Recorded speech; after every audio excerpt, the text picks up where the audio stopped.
Hi, we are the Seamonsters and you're watching Forge TV. Just to start off with, you all seem like really good friends, like from what I've gathered. So how did you form? I read somewhere that you formed all the way back in 2013. Yeah, we did start when we were very young, and like we've all been best friends since we were about like just forever. So yeah, it really works that we're all really close friends. I think we all played instruments, and we I think there were a lot of boys our age in bands, and like we didn't start it because there were boys in bands. We just wanted to form a band and play in Lauren's festival in her garden. So yeah, that's how it all started. You have a festival in your garden? Yeah, we're doing the last one this year because it's 10 years old, which is mad. Before that, we were doing like dance routines or something together. We just wanted to like do something, and like everybody else was kind of playing. We were interested in that because we've been learning instruments already. So I was having a look at your YouTube, and you're little vloggers, aren't you? Yeah. You love documenting Yep. your tours. To be fair, people do like enjoy watching them, but we do just kind of do it for ourselves. Like, it's so nice to like get to go on tour or like play festivals and stuff and like get to watch it back. And like we think we're funnier than we are, so I think there's like a lot of inside jokes in there that just people don't get. Like, I will find it hilarious, but I think if you're another person watching it, you're just like, what are they on about? It's almost like a scrapbook in a way. Yeah, it is. But like, I would love to watch like other bands like behind the scenes and tour. I think I'd find that really interesting because you just see like the band on stage, like you don't see like the personalities behind that. So I think it's important for us to show that, and that we're good friends as well. Yeah. I think like it's a really good way of sort of getting across our friendship and also like showing everyone that it's not like, I don't know, just glamorous all the time. Like, we don't just like walk on stage and all this. It's kind of like, yeah, it's just us like messing around in like service stations and waking up and looking awful. Like, I don't know, it just shows you the other side of being a band, I think. So you've had a busy 2018. You had a load of Yes. festivals. Very busy. 2019, you had a tour earlier this year. Yes. And obviously, you're playing festivals again. How have you taken to like this change in lifestyle? Because obviously, you started very young. Now you're out here doing festivals.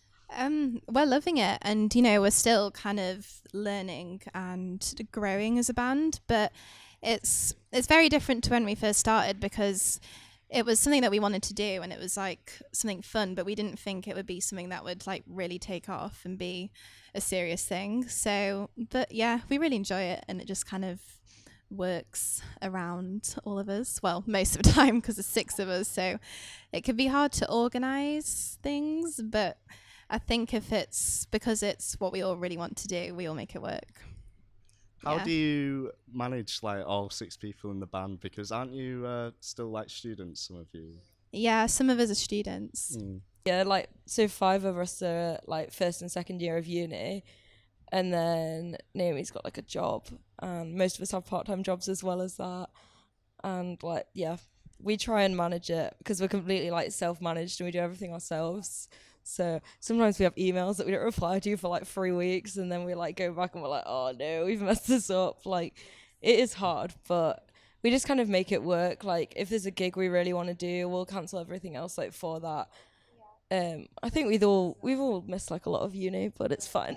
And even though you've not been like touring for long, you've been able to play alongside a lot of good names like Kate Nash. Yeah. The Undertones. Like, how was that for you, meeting these like big names? Literally like amazing, like especially with like, I mean, Kate Nash and the Undertones, like they've been like in the backgrounds of our lives for like since we were like 10. I don't know, like our parents would listen to them. Like, it's actually insane that we've been listening to them like before we were even a band, and then we're playing alongside them. Like, especially when we did the gig with Kate Nash, like she didn't have a guitar for some reason, so she borrowed ours, and like Kate Nash was just on stage playing our guitar. We were like, this is so weird. Like, but yeah, it was really cool. And the Undertones as well was amazing because like the audience was kind of mainly like 50-year-old men, like But they really liked us. Like, we were really nervous for it because we thought like it is different styles of music, like but no, it worked. And I think they got like a lot of the sort of 80s references and stuff we have in our music because they were there for it. And like obviously you're Sheffield native, and you're playing Tramlines again for the second time this year. Like, how is it being able to grow up in Sheffield and have this amazing festival, and now you're on stage actually performing there? It's amazing because, like, we've always, like you said, we've always grown up with Tramlines being a thing. And I remember, like, when I was little, thinking, oh, that's such a big thing, like a festival that Ollie Murs is headlining. And, like, it's obviously a lot bigger now. So, like, to be playing with, like, loads of amazing bands is really cool. And Tramlines has always been, like, such a good, like, yearly event for Sheffield. So, yeah, it's really good to be a part of it. And also, you've had some amazing recognition. You've been awarded Best Unsigned Band by Exposed magazine. That was amazing, yeah. That's crazy. I know, we couldn't believe it. Yeah, we literally, like, we weren't expecting it at all. It was so weird when they announced it. Like, they were reading out all the nominees for it, and we were, like, the last one. So they said the Seamonsters, and, like, they said the Seamonsters again. And we were just, like, looking at each other like, what? Like, they said it, we thought they'd just, like, mispronounced it or something and said it twice. And then we were like, oh, we've actually won. Like, it was... Yeah, as well. So I was like nervously waiting, like, have you won? Have you won? And then I got like a notification on Twitter, and I was like, oh my god, yes, we won. I know, it was amazing.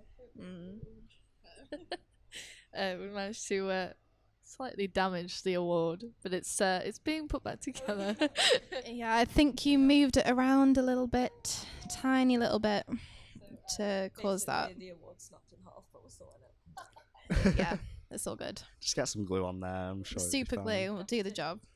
Were it like a little metal thing, or was it like... It's like a metal bottom and then like an X that's coming off it. But yeah, I think when we won it, we were just like shaking it around too much. I saw someone else did that as well. Someone else managed to snap it, but you know, well loved. Well, I mean, you've won it. You can do whatever you want to it. Yeah. Now, when I think of an indie band, I think of just some skinny white boys playing the music, and obviously you really go against the grain of that, and like you really stand out in the scene. Like, how important is that for you to be like a female voice? Well, I think it's very important because, like, there is a lack of females in the industry, and obviously there's also a lack of females on festival lineups, particularly in like the headlining spots. So I think it's very important for us to kind of be out there and saying, oh, you can be, you know, just like males in bands. It's not different because you're a girl. And I think we just want it to make it more of like a normal thing, if that makes sense. So it's just more equal and not less of a we're girls when playing instruments. You know, we kind of just want it to be like, yeah, the same as boys. But I was gonna say I do like standing out with like an image as well instead of just coming on in. I am wearing mostly black right now, but like we make an effort with our clothes. Like, we want to look, you know. You definitely stand out, yeah. I mean, we're always kind of ourselves still. We don't kind of all try and look the same in like a standoutish way, but we just wear whatever's colourful, and then, you know, really put a lot of effort into kind of standing out like visually, and then like engaging with people more on social media and things like that, because it's fun. Because it's fun. And I think the clothing and the music kind of goes together as well, because our sound is quite like glittery and colourful, or whatever you want to call it. So I think our clothes kind of reflect that. Yeah. How did you find your sound, in a way? How did you get to this like glitter kind of style? When we first started, we were like literally doing Arctic Monkeys covers and pretty much nothing else, because obviously, like, from Sheffield, they were like all our favourite band, and we just did that pretty badly.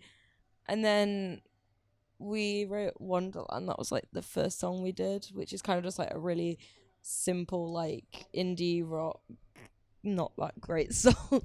And then when we got our new keyboard player Ella, I think like our sound came together a bit more because she's got like loads of ideas on the keys and stuff and like cool sounds and a really good keyboard. So yeah, and then like more recently I've got like a sample pad for the drums and stuff, and I don't know, we just really like experimenting. We never like set out with a song for it to sound a certain way. We just kind of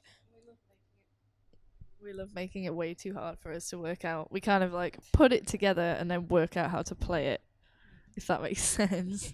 yeah, we like write parts that we can't play. Yeah.